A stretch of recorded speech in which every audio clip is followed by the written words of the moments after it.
अस्सलाम वालेकुम students. Topic 126 हम करते हैं मॉड्यूल 14 का। ठीक है, ये हमारे पास क्या है, manufacturing account without work in process inventory. तो लास्ट टॉपिक जो हमने किया था 125, वहाँ पे मैंने आपको मैन्युफैक्चरिंग अकाउंट का फॉर्मेट बताया था। ठीक है, आई होप कि आपको वो याद होगा। तो उसके अकॉर्डिंग हम इस जो लेक्चर है, ठीक है, इसी का जो हमारे पास एक एग्जाम्पल है, हम उसी को देख लेते हैं कि हमारे पास जो एग्जाम्पल है उसमें क्या कहता है और हमने इसको कैसे बनाना है। Prepare cost of goods manufactured at Sandhu sports. ठीक है, अब संधू स्पोर्ट्स जो है ये हमारे पास कंपनी का नेम है for the year ended this. अब जो ईयर है वो हमारे पास यहाँ पे एंड हो रहा है, तो हम क्या करेंगे, एज इट इज़ जाके अपने जो हमारे पास मैन्युफैक्चरिंग अकाउंट का फॉर्मेट है वहाँ पे कंपनी का नेम ये लिख देंगे और बाकी चीज़ ये लिख देंगे। ठीक है, अब मटेरियल हमारे पास जो दिया गया हुआ है, सारी स्टेटमेंट्स वो ये है। लास्ट पे लिखा हुआ है opening and closing work in process inventories does not exist, do not exist in the reporting period. ठीक है, ओपनिंग और क्लोजिंग जो वर्क इन प्रोसेस इन्वेंटरीज हैं वो हमारे पास क्या है, वो हमारे पास एग्जिस्ट नहीं कर रही।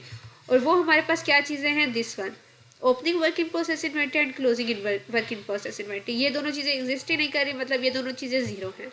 बाकी हम देख लेते हैं, बाकी हमारे पास जो है वो क्या है। ठीक है, बाकी हमारे पास क्या है, स्टॉक ऑफ रॉ मटेरियल, ये ओपनिंग स्टॉक है, तो ये हमारे पास किस में जाएगा, डायरेक्ट कंज्यूम्ड में। ठीक है, डायरेक्ट कंज्यूम्ड मटेरियल में जाएगा ये। और ये हमारे पास क्लोजिंग है, ये भी उसी में जाएगा। अब हमारे पास ये हमारे पास परचेजेस है, डायरेक्ट रॉ मटेरियल। ठीक है, रॉ मटेरियल परचेजेस है, ये भी हमारे पास उसी में ही जाएगी, फर्स्ट वाले में।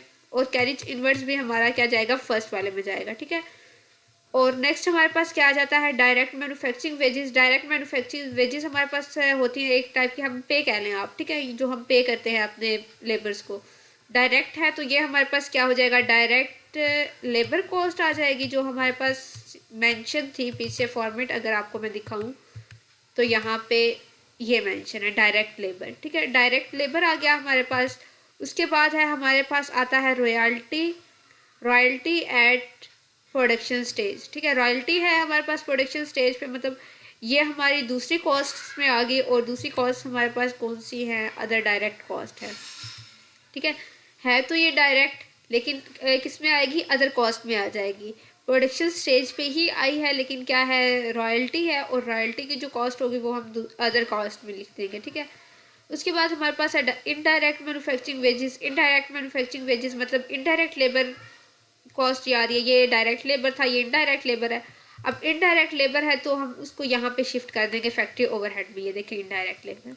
क्लियर, तो यहाँ पे हमारे पास नेक्स्ट क्या होगा, फैक्ट्री बिल्डिंग रेंट। अब फैक्ट्री बिल्डिंग का आप रेंट दे रहे हो तो ये भी आपकी क्या आएगी, फैक्ट्री ओवरहेड में आएगा। डेप्रिसिएशन प्लांट एंड मशीनरी, ये भी आपका फैक्ट्री ओवरहेड में आएगा। ठीक है, प्लांट एंड मशीनरी क्या हुई है, डेप्रिशिएट हो गया है, कम हो गया, उसमें कमी आई है। अदर इनडायरेक्ट फैक्ट्री कॉस्ट, और भी फैक्ट्री की जितनी भी इनडायरेक्ट कॉस्ट होगी ना वो ओवरहेड में जाएंगी। ठीक है, यहाँ पे ओवरहेड में जाएंगी, अदर फैक्ट्री एक्सपेंसेस या अदर इनडायरेक्ट कॉस्ट।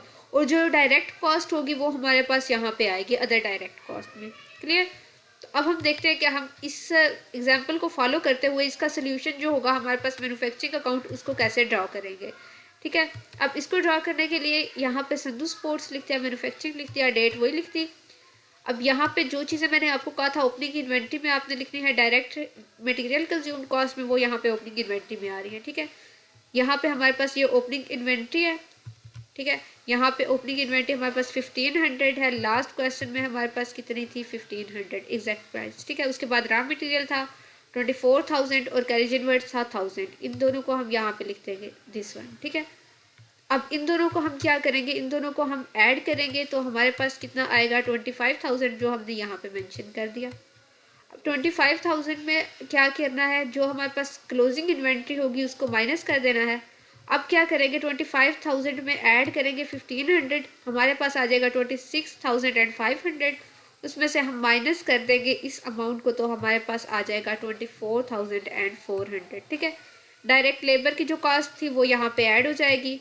उसके बाद हमारी जो आएगी अदर कॉस्ट रॉयल्टी में। ठीक है, रॉयल्टी जो है वो यहाँ पे आपने लगानी है। ठीक है, जो प्रोडक्शन स्टेज पे हो रही है वो भी यहाँ पे आके ऐड हो जाएगी, और टोटल आपकी प्राइम कॉस्ट जो आएगी वो ये आ गई।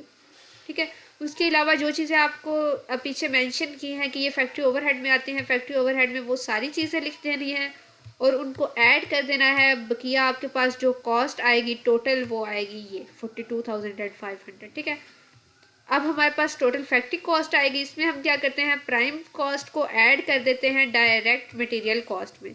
इन दोनों को ऐड कर देंगे, सॉरी, प्राइम कॉस्ट को ऐड करते हैं हम फैक्ट्री ओवरहेड कॉस्ट में। इन दोनों को ऐड करते हैं तो हमारे पास बनती है टोटल फैक्ट्री कॉस्ट। ठीक है, डायरेक्ट मटेरियल जो है इसको तो हम पहले ही प्राइम कॉस्ट में ही इसको कैलकुलेट कर लेते हैं। ठीक है, ये प्राइम कॉस्ट इसी से आ रही है, तो हम क्या करेंगे, इन दोनों को, अब ये प्राइम कॉस्ट को और फैक्ट्री ओवरहेड को ऐड करेंगे। ऐड करने के बाद हमारे पास बनेगा टोटल फैक्ट्री कॉस्ट। ठीक है, अब यहाँ पे ये हमने क्या की, ज़ीरो की, क्योंकि हमारे पास क्वेश्चन की स्टेटमेंट अगर देखें तो यहाँ पे लास्ट लाइन जो लिखी हुई है वो हमारे पास क्या है, वो हमारे पास यही लाइन है कि हमारे पास जो ओपनिंग एंड क्लोजिंग स्टॉक है वर्क इन प्रोसेस इन्वेंट्री का डू नॉट एग्जिस्ट, वो एग्जिस्ट नहीं करता, मतलब वो क्या है हमारे पास ज़ीरो। ठीक है, तो अब अगर हम इस ज़ीरो के अकॉर्डिंग हम चलाएं तो हम यहाँ पे ओपनिंग जो हमारा स्टॉक होगा उसको भी ज़ीरो करेंगे और क्लोजिंग स्टॉक होगा उसको भी ज़ीरो करेंगे। Zero minus zero is equal to zero. ठीक है, तो इसलिए हमारे पास ये जो टोटल फैक्ट्री कॉस्ट होगी एज इट इज़ यही यहाँ पे हमारे पास क्या आ जाएगी, कॉस्ट ऑफ गुड्स मैन्युफैक्चर्ड में। ठीक है, क्योंकि हमारे पास यहाँ पे ज़ीरो हो रहा है, ये दोनों चीज़ें हमारे पास ज़ीरो है, तो इसलिए ये ज़ीरो कोई मायने नहीं रखता, आपको पता है। ये आपका इस तरह ये क्वेश्चन जो था ये सॉल्व हो गया। ठीक है, अब इस पे आप प्राइम कॉस्ट अलग से भी अप्लाई कर सकते हैं, टोटल फैक्ट्री कॉस्ट अलग से भी आ सकती है, फैक्ट्री ओवरहेड अलग से आ सकता है, उसके बाद टोटल अगर वो पूछे तो कॉस्ट ऑफ गुड्स मैन्युफैक्चर्ड भी आ सकता है। ठीक है, अगर मैन्युफैक्चरिंग अकाउंट का बताया जाए कि मैन्युफैक्चरिंग अकाउंट फाइंड करें तो आपने इस पूरे को करना है, लेकिन अगर एक एक पार्ट को बताया जाए तो आपने इनको बाय पार्ट्स क्या कर देना है, इनको फार्मूले से सॉल्व करना है। ठीक है स्टूडेंट्स, आपका ये लेक्चर यहाँ पे ख़त्म होता है। नेक्स्ट लेक्चर हम नेक्स्ट टॉपिक जो होगा वो हम नेक्स्ट वीडियो में करेंगे। तब तक के लिए अपना बहुत सा ख्याल रखिएगा। Thank you for watching this video and अल्लाह हाफिज़।